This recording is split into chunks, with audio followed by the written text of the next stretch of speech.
The Young and the Restless. Spoilers, 30s recap full, the 1st of May, 2026. Welcome back to the channel, fellow Y and R addicts. Today is a beautiful, albeit chaotic, Thursday, and we seriously need to unpack the absolute madness that just went down because I am still processing it. Let's get right into the drama. I can't believe they actually went there. I mean, I am sitting here staring at my screen at 2 a.m., typing furiously because my jaw is literally on the floor and I cannot sleep.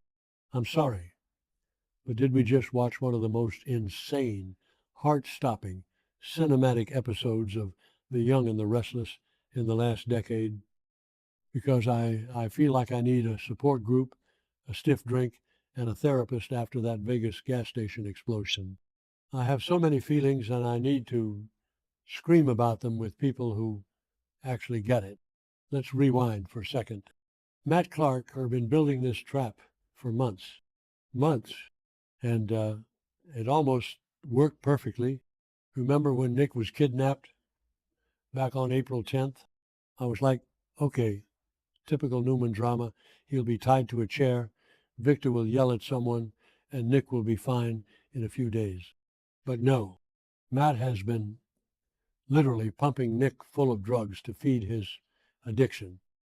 Nick Newman, the supposed golden boy, the moral compass of the family who always judges everyone else, reduced to a literal plaything for Matt Clark. I mean, seeing Nick completely out of it, completely broken, sweating and shaking, drugged up on a bad batch of fentanyl, it hurts my heart. I've been watching this show for years, and seeing Nick hit absolute rock bottom like this is just, it's brutal. It's so visceral and raw. But also, kudos to Joshua Morrow because his acting has been phenomenal. He is giving us the performance of his career. You can see the absolute defeat in his eyes, and it is terrifying. And then we have Sharon and Noah. Oh my God, Sharon. Hasn't this poor woman been through enough trauma for 10 lifetimes? She has survived cancer. She has battled bipolar disorder. She has been kidnapped, gaslit, and tormented. And now she's lured to a remote, abandoned gas station in the middle of the Las Vegas desert because Matt used a stolen phone. I can't even imagine the sheer suffocating terror of being chained to a pipe in the dark, smelling gasoline, knowing a madman is watching. And Noah, poor Noah, is always collateral damage when it comes to his family's insane drama. He's just standing there, helpless, watching his mother terrified and his father completely incapacitated. Am I the only one who thinks Noah needs a decade of intensive therapy after this? Because seriously, the Newman family is a walking psychological hazard. He just wanted to help his parents, and now he's staring death in the face. So Adam follows right behind them, dragging a completely high, out of it Nick, and they walk right into the exact same trap. Of course they do, because it's Adam and Nick, and their dynamic is always a beautiful, tragic Shakespearean mess. But let's talk about Adam in that gas station. He is frantically trying to drag his brother to safety. Adam, the brother Nick has constantly belittled and pushed away, is the one doing everything in his power to keep Nick breathing. And Matt is just sitting in his car, watching the whole thing on a hidden camera like it's some sick reality TV show, smirking because the bad batch of drugs finally took down the rich Newman boy. I hate Matt Clark so much, but I also kind of love how evil he is. Wait, no, I don't love it. Completely impressed by the sheer audacity of this villain era. It's so dark. But can we please give a massive standing ovation to Chelsea Lawson? I know some people are loving to hate on Chelsea lately, but personally, I think she is the absolute MVP of this entire storyline. Reza Thompson finally flips and sells out the coordinates for $500,000, $500,000. And Chelsea gets the info and immediately knows exactly who to call. She doesn't call the Vegas PD. She doesn't call Paul Williams or the Genoa City cops because, let's be real, the GC Police Department is useless in a crisis. No, she calls the one man who has the infinite resources, the power, and the sheer ruthless will to actually get things done. Victor Newman, I mean, guys, Victor didn't even blink. He didn't ask questions. He didn't hesitate. He just picked up the phone and said, "Send me the coordinates." I got absolute chills all over my body. Victor is sitting in his plush office at the Newman Ranch in Genoa City, completely embroiled in this massive corporate warfare with Phyllis Summers. He is in the middle of a hostile takeover, buying out her staff, framing her with AI, literally destroying her entire life's work. And he still manages to orchestrate a Black Ops rescue mission across the country in a matter of seconds. He mobilizes his private security team and sends them speeding across the desert. Say what you want about Victor, and I have said a lot of bad things about him over the years, but when his family is on the line, the mustache does not play games. Metaphorically speaking, Chelsea making that call might be the greatest thing she's ever done for the Newman family. She literally saved their lives. But wait, I'm getting ahead of myself because we have to talk about Sienna Bacall. I am still shaking over this. Sienna did everything she could. She crossed enemy lines. She teamed up with Chelsea, and then she drove out into the desert.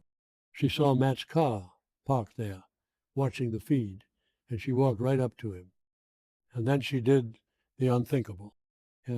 She offered herself up. She literally tried to sacrifice her own life to save the four Newmans trapped inside that gas station. I was screaming at my TV, "Sienna, no. What are you doing?" He's a psychopath. But Matt is a monster. He didn't even blink. He looked his estranged wife dead in the eyes, completely devoid of any human emotion, and pressed the button. Boom. The gas station goes up in this massive, fiery explosion. The flames, the smoke, the sheer panic. I legitimately thought for a split second that they might actually kill off one of the Newmans. I mean, I know they wouldn't kill Nick or Sharon. They are legacy characters. But I was so scared for Noah or even Adam. The suspense was agonizing. My heart was pounding out of my chest. But then the leaks for the next day confirmed it. Victor's security team got there just in the nick of time. They pulled all four of them out of the inferno. Thank God. I can finally breathe. Adam reunites with Chelsea at the Vegas hotel later. And that moment when he tells her Victor's team got there and thanks her for making the call, I was sobbing. I am a puddle of tears. I ship them so hard, I don't even care what anyone says. Their connection is so deep, so complicated, but when the chips are down, they always find their way back to each other. Remember when Adam was running around Vegas as Spider? We thought that was peak Vegas drama, but this completely blows that out of the water. Meanwhile, Sharon, Noah, and Nick are alive, but Nick is in terrible shape. Overdosed, suffering from severe smoke inhalation. His body is just wrecked. This addiction storyline is going to be incredibly dark going forward, and I am dreading it, but also I am so here for the Emmy-worthy performances we are about to get. Nikki is going to absolutely lose her mind when she finds out her son is an addict. It's going to tear the family apart before it brings them back together. And just when I thought I could finally breathe, just when I thought the episode was over and I could go to sleep, Sienna shows up. She bursts into Chelsea's hotel room. Her clothes are ripped to shreds. She's covered in blood, and she looks Chelsea dead in the face and says, "I killed Matt. I screamed. I literally woke up my dog." Did she actually do it? Did she finally end Matt Clark's reign of terror with her own bare hands? Luke, I've been watching Y&R since I was a teenager. I remember when they try to convince us that so many villains were dead only for them to come back with amnesia or a new face. Matt Clark has a history of surviving the impossible. My gut is telling me that Matt is not dead. You don't just kill off a villain who spent months orchestrating a trap like this off screen. No way. We didn't see a body. And in the soap world, no body means no death. I bet he crawled out of that desert like a cockroach, and he is plotting his next move right now. Sienna probably left him for dead, but he is out there. I just know it. But honestly, my biggest concern right now is Nick. How does he come back from this? Victor's money can buy the best rehab in the world, but Matt Clark broke him psychologically. Nick has always been the one who thought he was better than Adam, better than Victor's dark side. Now he's a junkie who had to be dragged out of a burning building while his brother and his father saved him. The irony, the absolute tragic irony of it all. Adam, the black sheep, is the one who kept him alive in that room. Victor, the father Nick constantly rebels against, is the one who sent the extraction team. Nick's ego is going to be as shattered as his body. I know some people are loving this humbling of Nick Newman, but personally, I just want him to heal, though I know it's going to take months of grueling storyline to get there. And Sharon, can we please address the psychological toll this is going to take on Sharon? She was chained to a pipe, watching the father of her children almost die. Again, I feel like the writers just sit around and ask, how can we torture Sharon this week? It's exhausting, but also she always rises from the ashes. I want to see her go full Mama Bear after this. I want her to be the one who ultimately takes Matt down if Sienna didn't actually finish the job. Imagine Sharon finally snapping and ending Matt Clark once and for all. I would pay good money to see that. It would be the ultimate poetic justice for everything he put her through. Okay?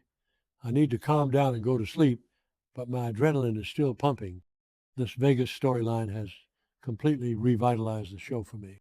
The stakes, the drama, the explosions, the bloody confessions, it's classic soap opera perfection, and I am living for it. Let me know what you guys think in the comments, because I need to know I'm not the only one losing my mind over this. Is Matt really dead? Will Nick survive this addiction? Did Chelsea just secure her spot in the Newman family forever? Let's discuss